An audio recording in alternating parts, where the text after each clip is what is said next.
Well, as governments across the world continue to give ultimatums to BlackBerry Maker research in motion, the growing tension between communications companies and governments over how to balance privacy with national security has come to the fore. And as security establishments insist on gaining access to all communications, particularly digital, to track down criminals or uncover terrorist plots, is the consumer's privacy, which is seemingly up for compromise? That's the question we're asking as to our guests today, cyber law expert Pawan Dugal and Rana Gupta, business head of information security firm SafeNet, as we debate this. Let me begin with you, Mr. Dugal. You know, the question here is, so we're obviously talking about BlackBerry and all the complexities to do with data flowing through the BlackBerry system.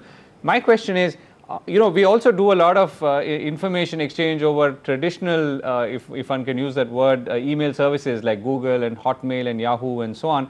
Would the tenets that are being raised or discussed in the context of BlackBerry and all the freedom that the government wants to delve into these systems, so to speak, apply to our traditional email systems as well? Absolutely. In fact, the law is very, very clear. If it's anything to do with the data and information in the electronic form, as also something which uses computers, computer systems, or computer networks, it will be the law, which is the Indian Cyber Law, the Information Technology Act 2000, which will be applied.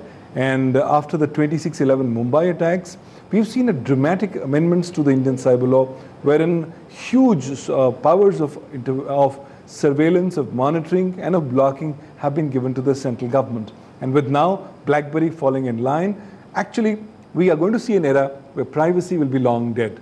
The citizens could not and should not have any expectation of any privacy because there's no law on privacy, and whatever the Indian IT Act is saying, it's giving huge unparalleled powers in the history of Indian jurisprudence on interception and blocking. So these are going to be tough times ahead for people who believe that they have privacy in the digital medium.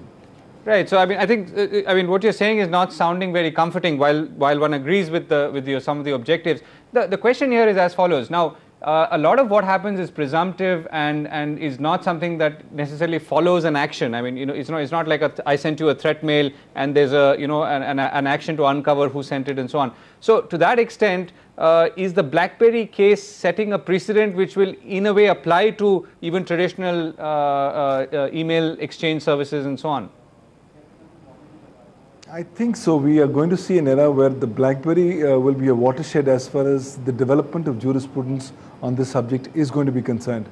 Remember, the government is not asking information about suspects. The government is asking its right to cast its net wide across the ocean of information.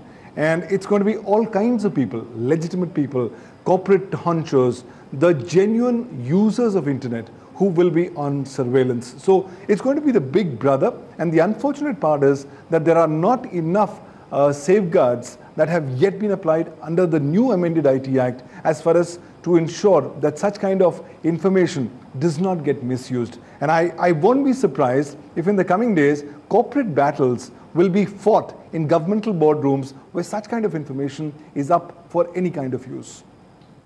Right. So, Mr. Gupta, what would be your view in this entire thing? I mean, this is really, cracking the BlackBerry is really like cracking the last frontier. Everything is now available and being watched by somebody out there. If the government can read it, then there's no guarantee that someone else can't either.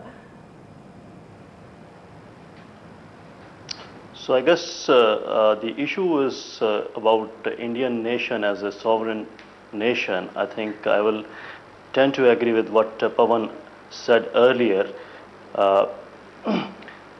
The privacy has to be balanced with the need of national security, and I think before even we start battling between the need for privacy vis-a-vis national security, we also need to look at the bigger picture that all these servers, whether email servers or messenger servers, mostly which are popular servers, these are hosted outside India.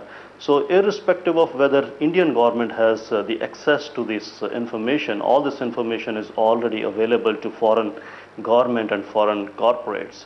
how are we assured as of today that those governments, those people who have the access to this information, they are not already tapping all this information?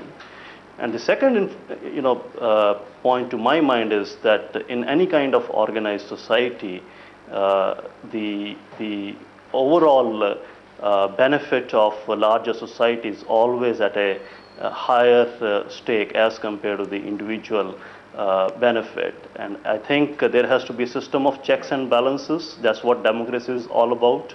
Right. And India being a strong democracy, you can only assume and be confident that those checks and balances can be built out there. Right. Well, that's just the question here, Mr. Duggal. What are the consumer rights in this case? We were talking about it earlier, and you mentioned that we're kind of following, the tenet laid down by the United States. But do we really have to go that way? What are some of the options available to us? At the moment, we have no privacy law, but if one were to sort of come into effect, what could be some of the parameters that we could go by? I think India needs to choose its own course. We need not necessarily follow the US route, which the US followed after the 9/11 attacks. Sure, after the panic of the 26/11, we came across with these drastic amendments. But now is the time to come across with appropriate legislative provisions that at least ensure people and users of data and information in the electronic form of basic personal privacy as also data privacy. Those provisions are strongly missing. I think we need to incorporate them either under the Indian Information Technology Act 2000 or come up with a new legislation. I am nowhere advocating that the government does not have the absolute powers to intercept. My suggestion is that the government should be seen to be transparent and not acting as a big brother. It's important to put reasonable security checks and balances on the absolute powers given to the government, which is unknown in the history of Indian jurisprudence. Right. So, I mean, as a user of, let's say, if I'm not a user of BlackBerry, and that's really not the mass service in any case, but of the usual, the Googles and the Yahoos and Hotmails and so on, what should I be careful and concerned about in my normal exchange, considering now, as you say, that it's all open for surveillance? Yeah, I mean, if I'm a lay user, I need to be very sensible because the government will be seeing each and every portion of my digital existence, my digital identity. So I should be prudent not to use things like bombs or things like terror because they will likely to come up the radar immediately. Even if you're a scholar who's doing some kind of a research on terrorism, beware. Maybe you are already up in surveillance. Number two, please do not use even this communication or this kind of a medium for any other purposes barring purely, strictly professional, because even if you're now exchanging personal information, where is the guarantee that under this so-called garb of national security, personal profiles of important personalities are already being kept at a later stage to be used somewhere else? So I think prudence and self-restraint will have to be the mantra for any lay user. You can be in any industry, but one thing is very clear, you will be extremely careful on what you do on your BlackBerry, on what you do in your digital environment, because you have to have this feeling that somebody is watching you and something can come in at any point of time in the future. Right, Mr. Duggal, Mr. Gupta, thank you so much for joining us.